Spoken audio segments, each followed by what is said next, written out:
Okay, so story time on how I got beat half to death and my man accidentally shot the wrong person. Um, as y'all see that circulating clip of my baby daddy getting life without parole in Mississippi, and he smoked the vape and he flipped off the camera. So I'm gonna give y'all a story time. Um, this has been weighing on me for a really long time, and now that it's like so public and so big, I am deciding to finally give a story time and let all of this out and let this behind me. This did happen in November of 2021, which was 5 years ago. A lot of y'all are trying to make it seem like I am being insensitive to the situation. I'm not. I am sorry that that man lost his life.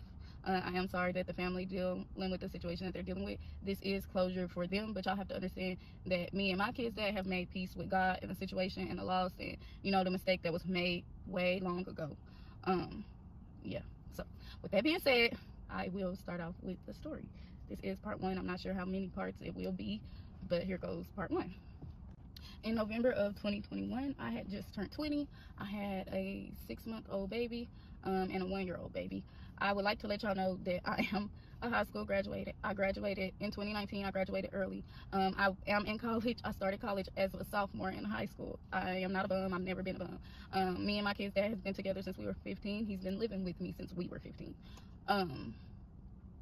We lived with my parents when I turned 17. We ended up getting our own place because I was pregnant. We were about to have our own child. He had a job. I was a stay-at-home mom. I was doing school. Then I ended up getting a job. We ended up doing pretty well in life. He did propose to me. He was my fiance at the point. We were living in our own place, making ends meet. We ended up getting a bigger place out in McKinney. And we were living above our means. I can't say we were living above our means. We had a car. We had 2 kids, and we had a rent that was $1,800. I was a CNA. I was making good money, about $600 a week or so, doing home health care for a nursing home. We got behind on our bills and everything like that. We just had a lot going on. To clear it up, I'm not a prostitute. I did do that in my life before. We were behind on bills. I have a couple associates that I know make money that way, or whatever. So it was my pitch to my kid's father for me to go make some money. Was it a good idea? No, it was not. Was he okay with it? No, he was not. But it's my body and shit. What could he do about it? We needed the money. I can't advise y'all don't do stuff just because you need the money, because it's not okay. One of my homegirls ended up telling me about Mississippi and that city and that town, and me and my baby daddy, his friend, and so we decided to go to Mississippi. It was money made there. I probably seen a few men that night before this incident happened. No issues. Nobody tried to do anything to me, nothing of that nature. Everything, like I said, went smooth sailing. He kept telling me to be careful. He kept telling me watch my surroundings. He was a little uneasy about it. He's always had a gun. We live in Texas. Guns are very common here. I would like to clear that up.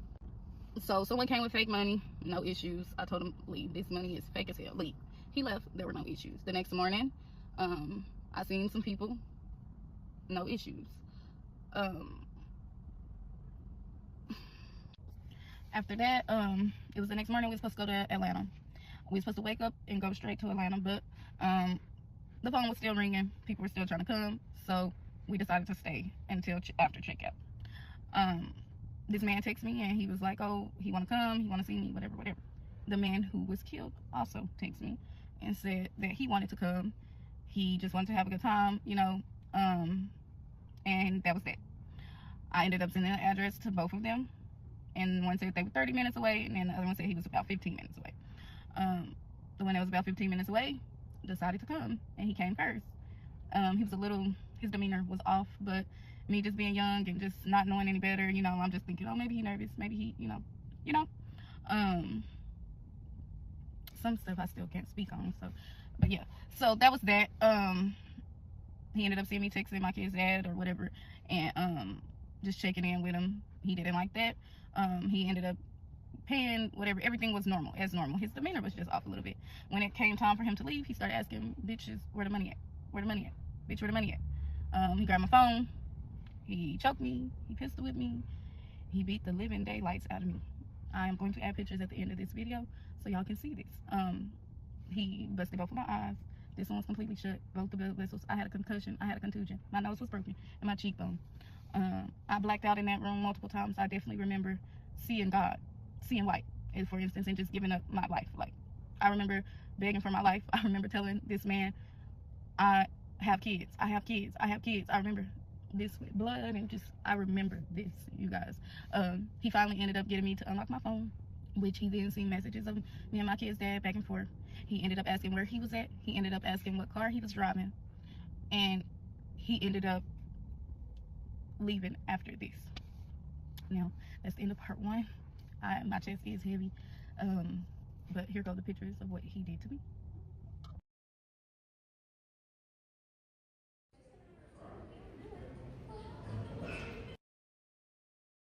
Okay, so I have a far drive to where I'm going, so I decided to go ahead and give you guys part 2. I do want to go ahead and finish talking about this, wrapping the story up, and then part 3 more so on my life today, how the trail went, how I'm seeking advice for help, you know, whatever, that type of stuff. I also want to add, the day that all of this happened was the day that my grandma died, like her death anniversary, and I just felt her there with me the whole time. Like, I don't know how to explain it, but I know she was there with me, and that's probably what kept me from losing my life. So I ended the last story time with showing y'all my face and how I looked or whatever. So once the man left out of my room, he did power my phone off. I ended up powering it on and calling my kid's father. Mind you, the man, when he unlocked my phone, he seen pictures of my kid's father, and he asked where the nigga was at.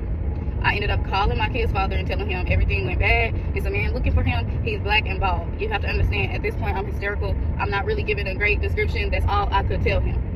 So at that point, like I told you guys, we were already about to leave. I ended up just grabbing my bags and leaving out of the hotel.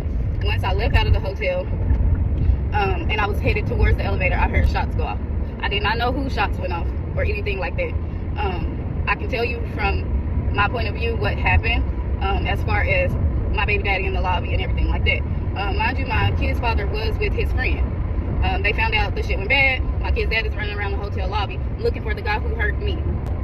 Remember, I said that the man waiting outside, the victim, he was the next person to come in and see me. He was also black and bald. He waited out in the parking lot for some minutes, a while, a little long while. Him and the actual guy who beat me did have on the same clothes, same color clothes, and they were both black and bald. So, as my kid's dad is running around the hotel lobby, his friend is in the back of the hotel. His friend sees the victim and calls my kid's dad and tells them, he calls my kid's dad and tells him, hey bro, the dude is out back. The dude who beat her is out back. So off of instinct, my kid's father ran out the back and shot his gun.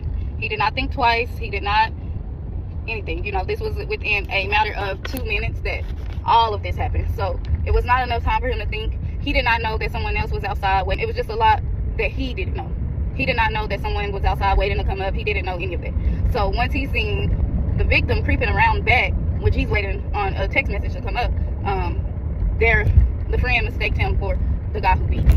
My kid's dad just went out and shot his gun, and that's what happened. I ended up coming down, getting in the car with my kid's father. We left. We went to Atlanta. I went to the hospital, all of that type of stuff, and then we ended up coming back to Texas.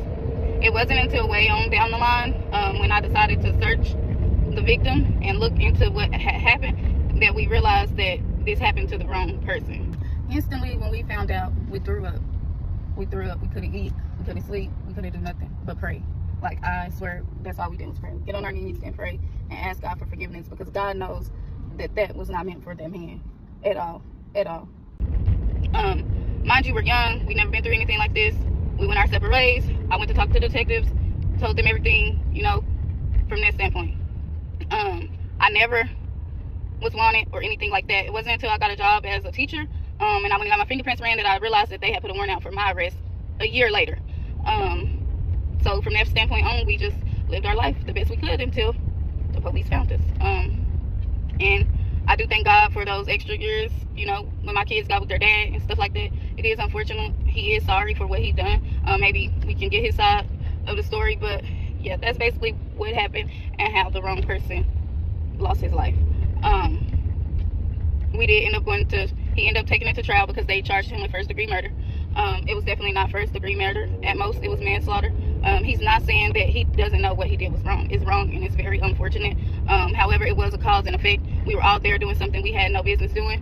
We did not expect for me to get beat, robbed. We didn't expect for, you know, none of that to happen, how it happened.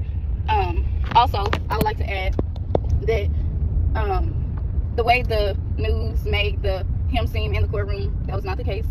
He was very respectful. He didn't do anything ill-mannered towards the victim's family or anything like that. The reason he flipped off the camera was because the day before, mind you, my kid's father has not seen his kids, and his kids have not seen him. So once he was able to see his kids, he blew them kisses, and they blew him kisses back, and he gave them hearts. The news made it seem like he blew kisses at the victim's family, painting him to be a bad person. He did not like that. So once he had already got his guilty verdict, he did look at the camera and flipped the newsman off. That's exactly what happened. That part is true. And also, he did hit his vape. Vapes in Mississippi are on commissary, so no, it wasn't contraband or anything like that. So once he found out that he was getting life without parole, like he told me, he said it was overwhelming, it was a lot, and he hit his vape. He needed to hit his vape. He needed to calm his nerves, and that's what he did. So all of the, oh, he didn't care about the family, all of that is nonsense. He did get up and he spoke, and he told the family that there is nothing that he can do. He's sorry for what happened. That was not what meant to happen to that man. He did not mean to do that to that man. He was sorry that that man lost his life. But nothing that he can say will change how they feel. And that's definitely 100,000% true. It was just an unfortunate situation for all of us. And like I said, it was definitely not first degree. I do not feel like my kid's father should spend the rest of his life in jail because of this. I would like to look into appeal or something.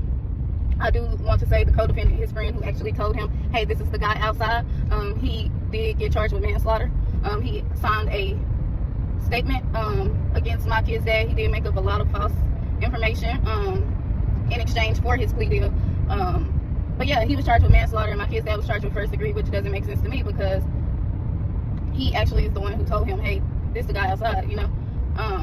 I just feel like anyone that would have been in that situation, you would say, oh, I'll call 911 and let the police handle it and everything like that. But until you're in a situation like that where the only person you've had for the last 15 years, 10 years since we were 15, has almost lost her life, you don't know what you would do. And I would also like to add, because a lot of people keep asking what ended up happening to the actual man that hurt me. I will let you guys know that he is dead today too. He ended up going into the detective's office, lying to them. Basically, they knew he was lying, but they still didn't arrest him. They tried to say that I didn't cooperate with them when they had all of my addresses. They never, ever, ever reached out to me. They told me they were going to send me a special victims packet. They never did. They put a warrant out for him for armed robbery or something, like aggravated robbery or something like that. But they ended up saying that it was unfounded and didn't charge him with anything. I do know in Texas, if something like that were to happen, the body would actually go on the person who committed the armed robbery, but Mississippi laws is a little bit different. But life caught up to him, and he's no longer on this earth with us either.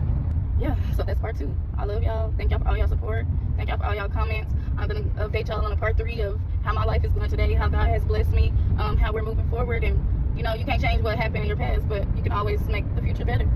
I love y'all. Bye.